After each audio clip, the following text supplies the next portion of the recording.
بسم اللہ الرحمن الرحیم۔ 10 سال ایک لڑکی رہ گئی ہے اب، مس صبا نے ان کی طرف دیکھ کر کہا۔ اوکے، آپ انہیں بھی بلا لیں، وہ بھی کافی دیر سے آئی ہوئی ہیں، اب تو وہ بھی انتظار کر کر کے تھک گئی ہوں گی، شاذل نے کہا۔ احد نے بہت غور سے اس کی طرف دیکھا اور سوچنے لگا، شاذل افندی اور لڑکی کی بات کر رہا ہے، یہ تو بڑے تعجب کی بات ہے، کوئی نہ کوئی گڑبڑ تو ضرور ہے، کیونکہ شاذل کافی دیر باہر پھرتا رہا ہے۔ اس کو شک سا ہوا۔ جی میں ابھی بلاتی ہوں، ماسی پلیز آپ سمرا افراز کو اندر بھیج دیں، مس صبا نے ان سے کہا اور ساتھ ہی پانی رکھ کے باہر جاتی ماسی سغرا کو سمرا کو اندر بھیجنے کو بھی کہہ دیا۔ اب شاذل افندی کو اس کے اندر آنے کا انتظار تھا۔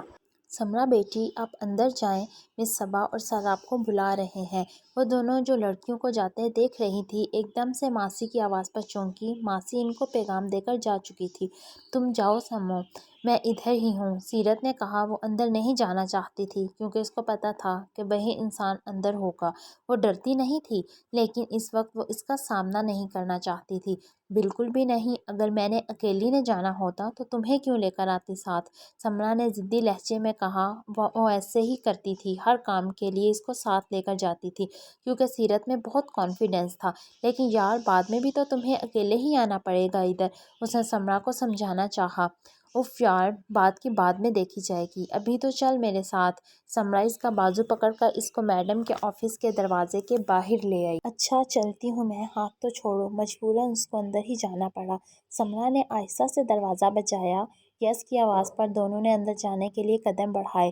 وہ دونوں ساتھ ہی اندر داخل ہوئیں۔ وہ تینوں دروازے کی طرف ہی دیکھ رہے تھے۔ احد نے اندر آتی دونوں لڑکیوں کو بہت غور سے دیکھا۔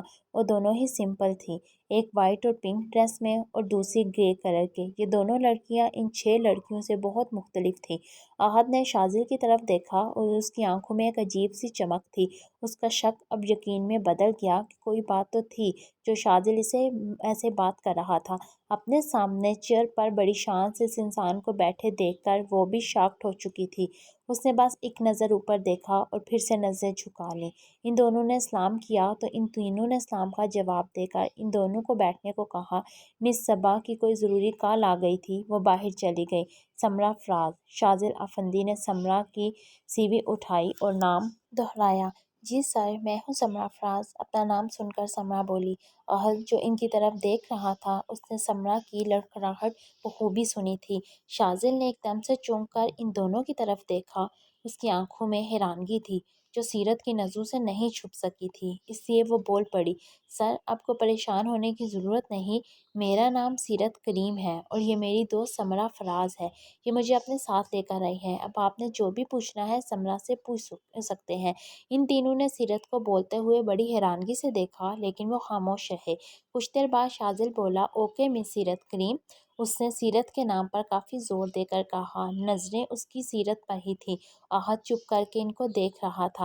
Okay Samra, be brave, I'm sorry sir, اگر آپ لوگوں کو میرا یوں بولنا برا لگا تو، سیرت نے احد کی طرف دیکھ کر کہا۔ اس نے شاذل کی طرف دیکھنے سے گریز کیا اور ان کا جواب سنے بغیر ہی آفس سے باہر نکل گئی۔ شاذل افندی کی مسکراتی نظروں نے دور تک اس کا تعاقب کیا تھا۔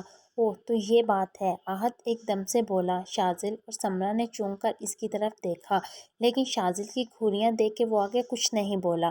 شاذل نے سمرا سے ایک دو سوال پوچھے جس کے جواب اس نے بہت آہستہ سے دے دیے۔ اوکے مس، اب آپ جا سکتی ہیں۔ ایم سوری سر، میری دوست کی طرف سے میں سوری کرتی ہوں، وہ دل کی بہت اچھی ہے، لیکن کبھی کبھی تھوڑا کڑوا اور تیکھا بول جاتی ہے۔ آج پتہ نہیں اس کو کیا ہوا ہے، اس کا موڈ کچھ خراب تھا۔ سمرا نے انٹرویو ختم ہونے کے بعد ان سے معذرت کی۔ اٹس اوکے مس سمرا، آپ کی فرینڈ نے کچھ غلط نہیں کہا، شاذل افندی نے مسکراتے ہوئے کہا۔ احد نے متحیر نگاہوں سے اس کو ہی دیکھے جا رہا تھا۔ اوکے سر، میں چلتی ہوں، اس نے اٹھتے ہوئے کہا۔ آپ اپنا نمبر دے دیجئے، ہم کال کر کے آپ کو انفارم کر دیں گے، احد نے سنجیدگی سے کہا۔